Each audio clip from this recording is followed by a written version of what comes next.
Hi, this is Tommy, Olden of Twitter Talking, Tom O'D if you know me, and today I want to talk about possibly the darkest day in my football club's history. There's a very, very good chance today that my football team, Oldham Athletic, could get relegated from the Football League into the National League. For those a bit older, the National League is what used to be the Football Conference, or is otherwise known basically the start of what's non-league outside of the Football League. How the hell we've got to this stage, it should never have been allowed to happen. I've been an Oldham fan for well over 30 years. I was there when we had the glory times, the top flight. My first season that I really paid attention, Joe Royal took us to Wembley, where we lost to Nottingham Forest in the League Cup. I remember the St Valentine's Day massacre on my 7th birthday, staying up late watching the highlights. We lost the semi-final to Man United after we drew 3-3. And like the field was a buzz there. The first ever game was the following August at home. We beat Leicester 2-0, which the season we got promoted. Oh, it was so different to what it was now. The memories. One of my biggest regrets was my dad didn't let me go to Chef Wednesday. We were walking through Oldham Town Centre and you could see the people celebrating, and he looked and he went, there'll be plenty more to come. How wrong he was. It's not always been glory watching Oldham. But I remember the top flight, Neil Adams' goal against Man United when we beat Forest 5-3 at home. The great escape, beating Liverpool, we beat Villa first, then Liverpool, then we beat Southampton 4-3 on the last game of the season. Obviously we got relegated to what is now the Championship, where we had 3 seasons there, but we started off alright. Then eventually we ended up in League One, where we had 21 seasons. Nowadays we're in our 4th season in League Two. The Oldham Athletic today is a far cry from what it was when I first got into it. For me, being an older fan, I appreciate the history, I appreciate the stories, and do you know what? I am not ashamed to share these stories, to keep talking about it, because that's my club, and as a football fan, we pride ourselves on our successes. Relegation, promotion, it's part of being who you are when you follow a team. Although Oldham, we haven't had much success, much promotion, but I feel for a lot of younger fans because they've not seen it, apart from a few of the cup ties. Everton away when Gary McDonald scored, Man City at home, Liverpool recently in the FA Cup, Fulham away. I remember the League Cup wins over Derby and then West Ham when Corazin scored. We've had a few pushes for the playoffs under Sheridan, and under Lee Johnson we had a season where we looked to edge that way until it left. The 5-4 victory at home at Peterborough.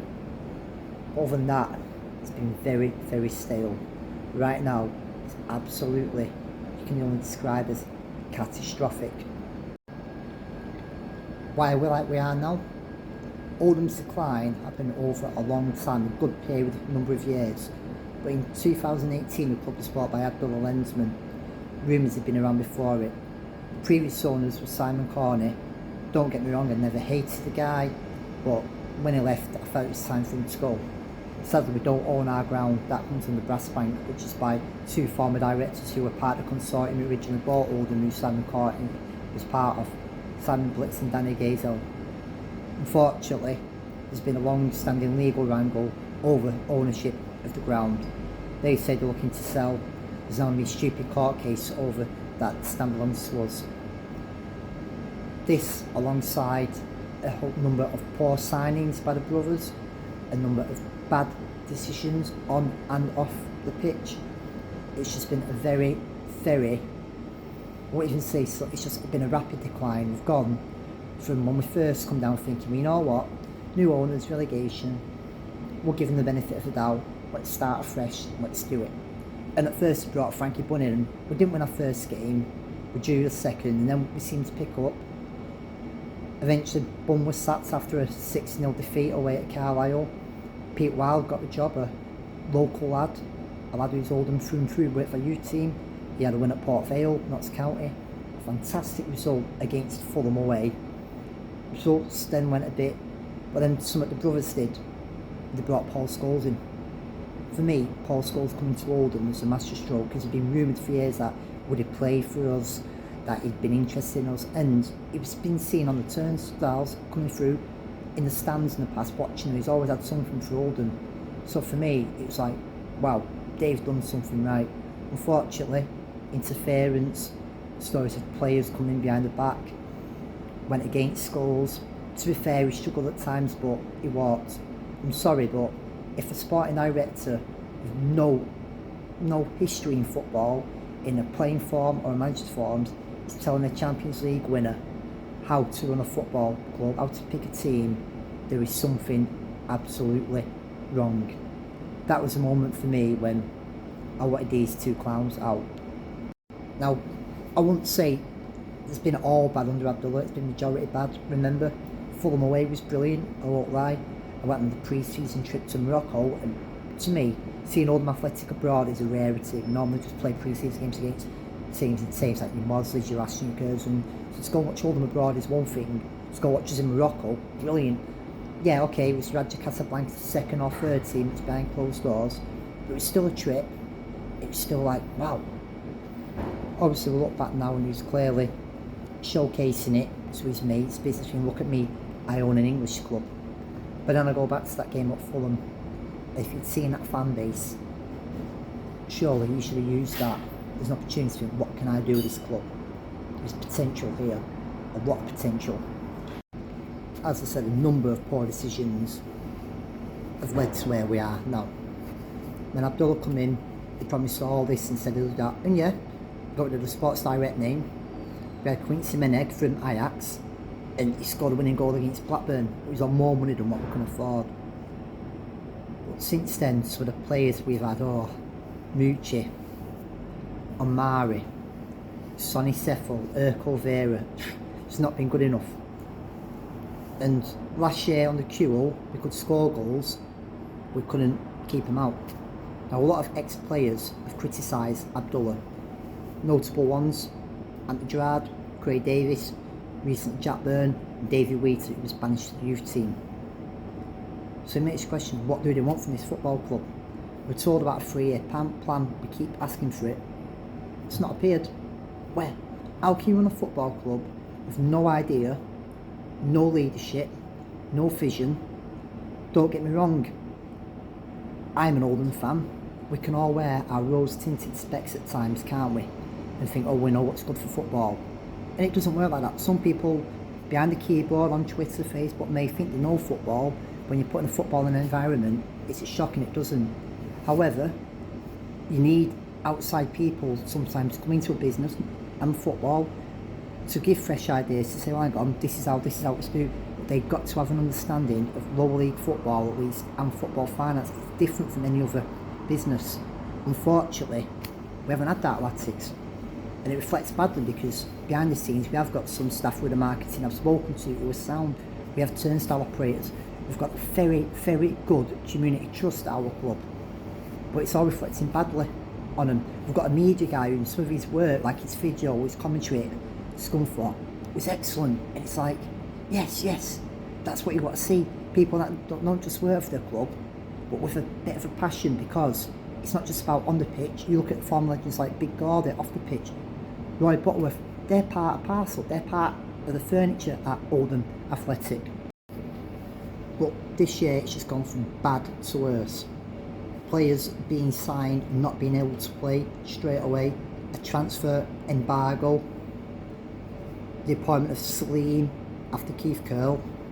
We've now got a potential ongoing court case which asks the question, Abdullah, Mo, why are you still here? Why haven't you sold up? Why haven't you gone? Please, there's nothing left for you at this club. You talk about, oh, you inherited all these problems when you took over the club. And I'm not going to lie, you probably were screwed over. Whoever managed to sell you a football team just by the name could probably go to the Antarctica and sell suntan lotion, or go to the desert and sell skis. But in the day, if that's such a big issue, why didn't you sell up sooner? Why didn't you get out quicker? By stalling this club, you're putting our club in grave danger. And some people say, well, it's okay, we've got a club. No, that's not good enough anymore. That excuse won't buy. We've had that for far too long. You see, fans now have had enough. They've literally lost the strain, they've lost the passion for it. When you brought Sheridan back, it was like for the first time I saw a fan base that had been divided come together. I went and bought a season ticket again. I've seen fans coming to games I've not seen for years. And don't get me wrong, them first couple of games were brilliant under him. Personally, Shez should have been back sooner. We shouldn't have had to wait to that horrible away game at Harrogate. Obviously, his hands are tied. We've still got a transfer embargo. The talk of players being told on deadline day will pay up and to find new clubs. Fair play to them. I'm not saying they're the greatest players, but in the day, basically, if they're struggling at a League 2 club at the time it's bottom, who else is going to take them? I can't see clubs knocking on the door for him. So again, it makes you think another poor decision. Mr. Owen returning behind the scenes. Mr. I do things properly around here. I'm sorry, you've been a bad apple at this club for many years. And you're only interested in yourself, your own pride. That's why you're pushing them on for this court case, which they don't need. One of the other positives this season has been the Athletic goals. And the noise they've generated in recent games has been brilliant. If you don't know what the Athletic goals are, they're like a group of singers, ultras, started by young Ryan Green. We've always had a singing section, but he's took it further. They've done displays, they do chants, they brought an atmosphere back to Boundary Park. And in the North Stand also, we've got a lot of young lads who's towards near the Chadwick who make noise from there. We always had the Paddock Army. But like they've recently punished the prices for next season. We've gone from under 18s from the 16s. These fans are watching Olden because they're passionate about Olden. They don't want to sit at home watching United on TV or Liverpool. They want to be in the stands, they want to be singing, they want to be chanting the players' names, they want to be at the game, they want to feel the atmosphere. So I make the prices up. I think it's a punishment because if it weren't for the Athletic goals earlier this year with their protest, they brought much needed publicity to our club's plight, that things weren't good, that things behind the scenes were happening, and this is the club's way of getting it back. And do you know what? It's shameful. Come on. These kids are our future. If they're seeing there's something going on that's wrong, that tells you all you need to know. And I'm not saying they're all Oldham. We will get some that maybe have Oldham as the second team, some casual fan. And in my day, we never had that. But you know what? If they want to spend their money and get to Boundary Park, go for it. Our away followings this year, despite how bad we've been great. And you've seen this year away at Stevenage, away at Port Vale, away at Rochdale early in the season in Bradford. Oldham don't just go to away ends. We take over away ends. We generate an atmosphere. We make noise. We take good numbers. That's something not a lot of clubs do. You look at them clubs now, how they've shown us support. Orient, Port Vale after the game, we want Oldham to stay up because they know we're a club with history. We've got tradition. We've got values. 127 years of football. It's been killed by these two owners. End of the day, next year, yeah, we'll go non-league, the numbers are there, we'll go to these grounds, but you're telling me they're going to come up to Oldham with them numbers? Are they? Hell. No disrespect to Sutton, they brought a few up, and I respect any fan who follows the length of the country watching this team. But come on, imagine that every Saturday, week in, week out. There's a famous photo of a Lee RMI fan, one away fan with his flag at away games. Yeah, we're going to be big fish for some of these clubs. You look at Solihull Moors, when we were in the Premier League, Solihull were two different clubs, Solihull and Moor Green. So for them, they'd be like, wow, Oldham's here, Maidenhead United. You look at them, it's just non-league, it's different to how it used to be. That conference division isn't the conference. It's not like, oh, non-league with plumbers and part-timers. Most of them now are football clubs with players on full-time wages, earning more money than we are. Players who are probably good enough to play in League 2, some who haven't made it yet, or some who just thought, do you know what, I'll take a payday towards the end of my career. Now you imagine how we've been this year with wages and stuff. How embarrassing would it be to us be one of the few part-time clubs in that league? And I can see it happening, I can see us going part-time. And then some say, well, will we go up straight away? Didn't we say that about coming to League 2? You can't have that gamble. It's harder to get out of the conference. It's easier to go down because 4 go down, 2 come up. You can finish second, and unlike in the Football League, the playoffs involve 6 teams. Now some say, oh, let's go in the Conference North, there's derbies. Fuck derbies. When I go to derby games, I think of Bradford. I want to go to Crewe. I want to go to Blackpool. Yeah, okay, if we play Fylde, I'll go there. If we play Curzon, and they've got all the time in the world for Curzon. But I'm sorry, I don't want to be in a Northern League. I love my southern trips. I love going to places like Charlton. I love going down to Gillingham's. I've been to your Gillinghams, your Colchesters, your Lutons on a Tuesday night. Hell, I've been to Port Vale on a Tuesday night. I'm sorry, we've got a good, solid southern fan base. Look at Cockney Dave and all the lads from Oasis, Oldham Athletic supporters in the south. And do you know what? There's teams in the south in the Football League that we make more money off playing, who bring better away followings than some of the northern clubs. I tell you, if we go down under these two, we will go further and we will not rush to come up. And to the players, you're not world beaters. You're certainly not world class. And to most of you probably grew up thinking, who are Olden? Do we really want to play for Olden? Well, guess what? You're still footballers. You're still living a dream, not doing a 9 to 5 job, playing football for a living. I'm not saying it's easy. It probably is hard. And I won't lie, Twitter can be a toxic place, like one big playground, and there is players, fans, not just kids, grown men who are keyboard warriors that like to get on your case. But guess what? There will still be 4,000 fans there today. There will still be kids there with your names like Piagiani and Keely Dunn on the back. There'll be children that go to school in the playground or in the back garden or at parks or playing FIFA that want Miss Lou in the team, who want to be Annie Rodgers. You're footballers, you're still their heroes, which may surprise the older fans, but kids love football, they look up to people. We're not asking for you to be Ronaldo or Messi. You played Port Vale and you got applauded off because you did something more. You showed passion and you showed fight. And that's all we want, a bit of graft. We just wait to throw everything you can. Do you really want to be remembered as a team that goes into a national league? As a kid, people used to laugh at you when you were bottom of the league or when you lost. Some of you may have deals elsewhere, but just one final performance for the shirt, for the club, for the badge. It's all we're asking. Even if it's a scrappy one, or even if you have to defend.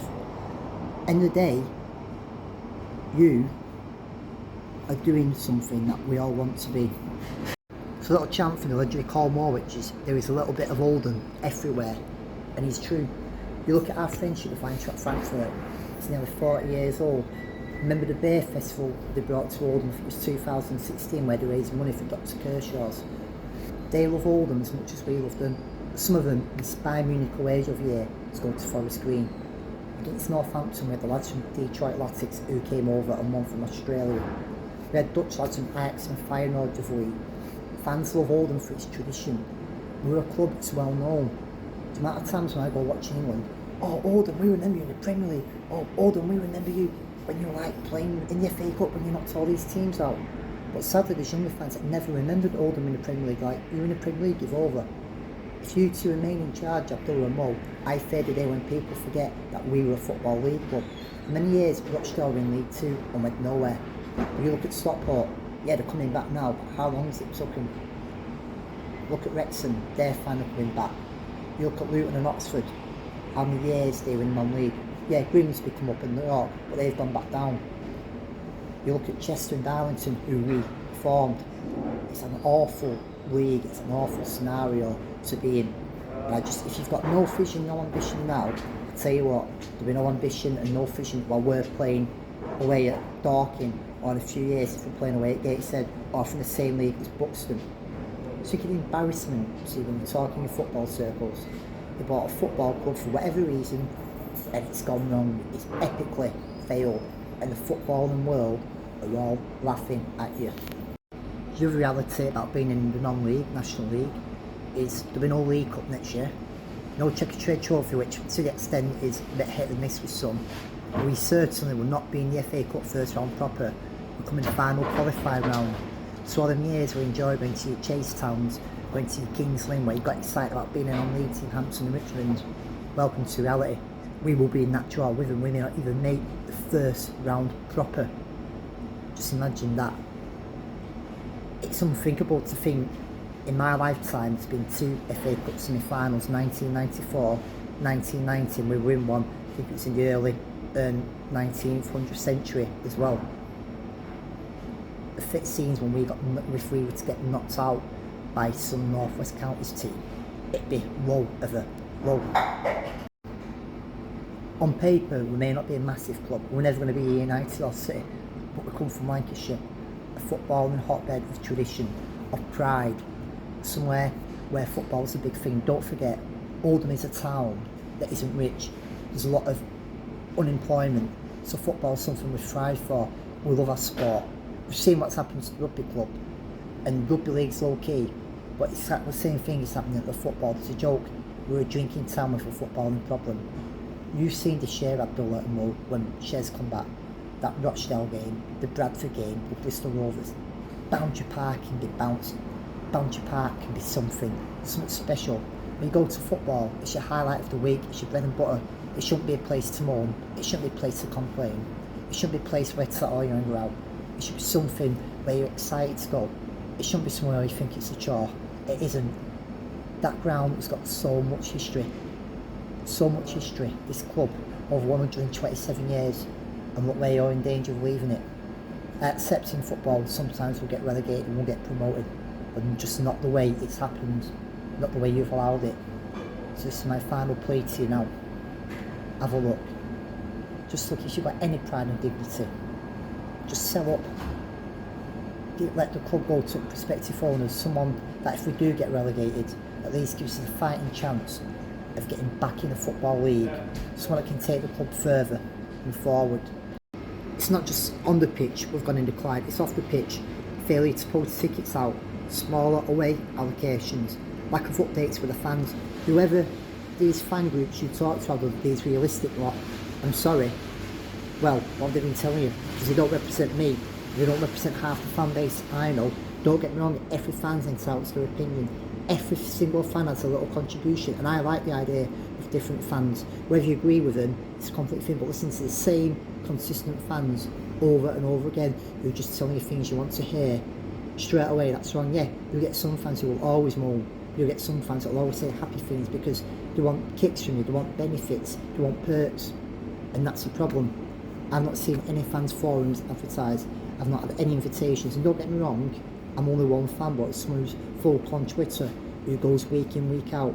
You hear these things, you see these things. There was a time when people used to say to me, you're there too much, hold my hands up, fair play, and that's why I was happy to take a step back.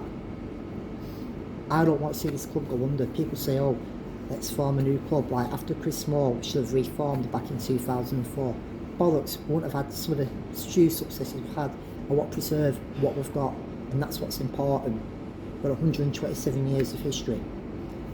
Look, if we don't win today, it does look like it's non-league. And yeah, the fans will stay loyal to Olden. That's how we are. That's what a football fan base is. Doesn't mean we have to fund you. Doesn't mean we have to fund your pockets. But please, just do the honourable thing. Sell up. Drop the court case. Get out of town. And just sleep. Because I tell you now, social media is a very, very powerful tool. If you choose to get involved in any sort of football club or academy, our fan base will make our feelings known. We will tell them screenshots, and it's been done before. We've seen it when that Band-Aid guy from Watford was in with us. Watford fans were quick to warn us. Because football fans may have a rivalries off the pitch, but you know what? We look out for each other, and let's not forget, English football isn't like the rest of the world. It's one of the most talked about football leagues across the globe. It's got more interest. The amount of fans that are taking interest in it's far down as the North West League. It isn't just like, oh, well, where in Morocco they may have one professional league, or in Australia we have the A-League. No, believe me. As for the fans, we've done everything you've asked for. We've got behind the team, and we will continue to do so. But today, like any other game, we just got to keep there.